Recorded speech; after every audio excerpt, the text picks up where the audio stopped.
Mwasi moko ya Samaria Akele kutoka mai kuna manzela kuti Yesu, oh Yesu asengi mai. Yesu asengi mai. Yesu asengi mai. Yesu asengi mai. Oh pesa mai. Mwasi yango atuniete Pona nini osengi mai. Basamaria na Bayuda, oh basana kate. Yesu asengi mai. Yesu asengi mai. Yesu asengi mai. Oh pesa mai.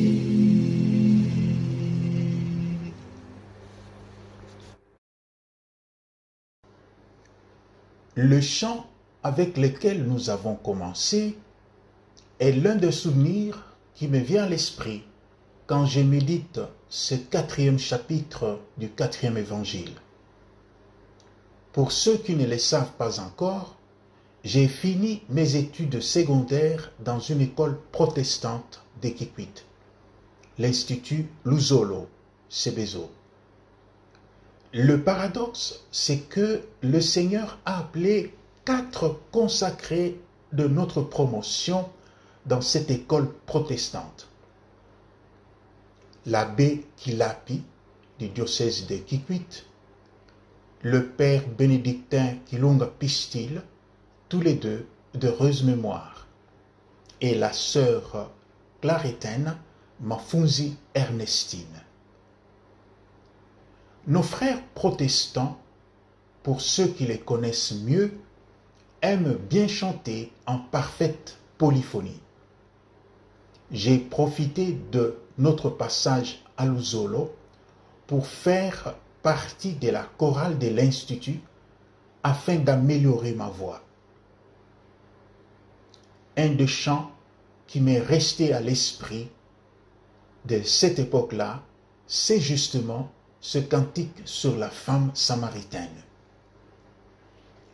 Ce chapitre 4 du 4e évangile nous rappelle aussi notre parcours spirituel dans le groupe des jeunes de la lumière ou le Bilenge ya Mwinda, parcours spirituel proposé par Monseigneur Matondo Kwanzambe, alors évêque de Bassankusu. Dans cette formation, les jeunes sont mis en contact permanent avec l'évangile de Jean. Monseigneur Matondo Kwanzambe nous a donné les goûts des textes joanniques. L'abbé Dosité Attal du diocèse d'Idiofa, un grand homme joannique, nous a introduit à l'intelligence scientifique de cet évangile en dirigeant justement notre dissertation de baccalauréat en théologie qui avait pour titre La symbolique de l'eau vive en Jean 4. Monseigneur Matondo Kwanzambe et l'abbé Attal, eux aussi, nous ont déjà précédés auprès du Père. C'est donc avec grande joie que je viens partager avec vous, en ce 3e dimanche des Carême, le fruit d'une longue et fructueuse méditation. Cependant, compte tenu du temps qui nous est imparti, je me limiterai à ce que j'appelle la démarche de la foi. Nous allons observer cette démarche de foi d'abord dans la personne de la femme samaritaine et ensuite dans les Samaritains eux-mêmes. La rencontre avec Jésus provoque dans la vie des individus ou des groupes d'individus des situations que l'on peut qualifier d'avant et d'après. Nous étions comme ceci avant de rencontrer Jésus et nous sommes devenus comme cela après l'avoir rencontré. La femme samaritaine, avant de rencontrer Jésus, est une personne qui évite les autres. Elle va puiser à une heure particulière pour éviter de rencontrer les gens sur son chemin. Elle a honte de parler de sa vie personnelle. Elle vit sur la défensive. Elle se méfie des autres et surtout de cet étranger juif qui a même le courage de lui demander de l'eau. Mais après son dialogue avec Jésus, cette femme est une autre personne. Elle a le courage de courir et d'aller parler avec ces hommes qu'elle a toujours évités.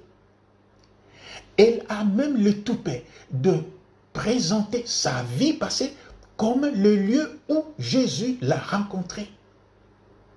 Venez voir, dit-elle, venez voir quelqu'un qui m'a parlé de toute ma vie. Mais quelle vie? Cette vie que tout le monde au village connaissait.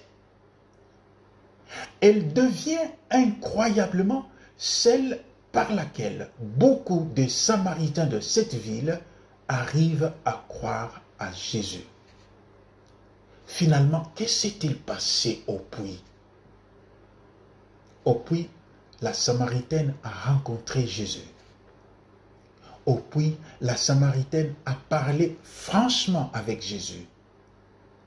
Au puits, la Samaritaine a écouté avec attention Jésus. Au puits, la Samaritaine a cru en Jésus et elle est devenue messagère du Fils de Dieu. Au puits, elle a vu, elle a jugé et elle a agi. Ce sont ces mêmes étapes qui se retrouvent dans la démarche de foi des Samaritains. Eux aussi, ils arrivent à la même conclusion. Nous l'avons vu, nous l'avons entendu nous-mêmes et nous savons qu'il est vraiment le sauveur du monde. Les Samaritains ont vu, les Samaritains ont jugé, les Samaritains ont agi, ils ont cru. Le voir, le juger et l'agir se retrouvent aussi dans ta vie, dans ta rencontre avec Jésus, se retrouve aussi dans notre rencontre avec Jésus. En imitant les attitudes de la Samaritaine devant le Seigneur, demandons la grâce de réaliser une vraie ligne de démarcation dans notre vie spirituelle, une vraie ligne de démarcation après que nous ayons rencontré le Seigneur Jésus-Christ qui vient pour nous sauver. Shalom. Yezo yezo asengi mai. Yesu Yesu asengi mai. Yesu Yesu asengi mai. Oh pesa e mai. Yezo yezo asengi mai. Yesu Yesu asengi mai. Yesu Yesu asengi mai. Oh pesa e mai.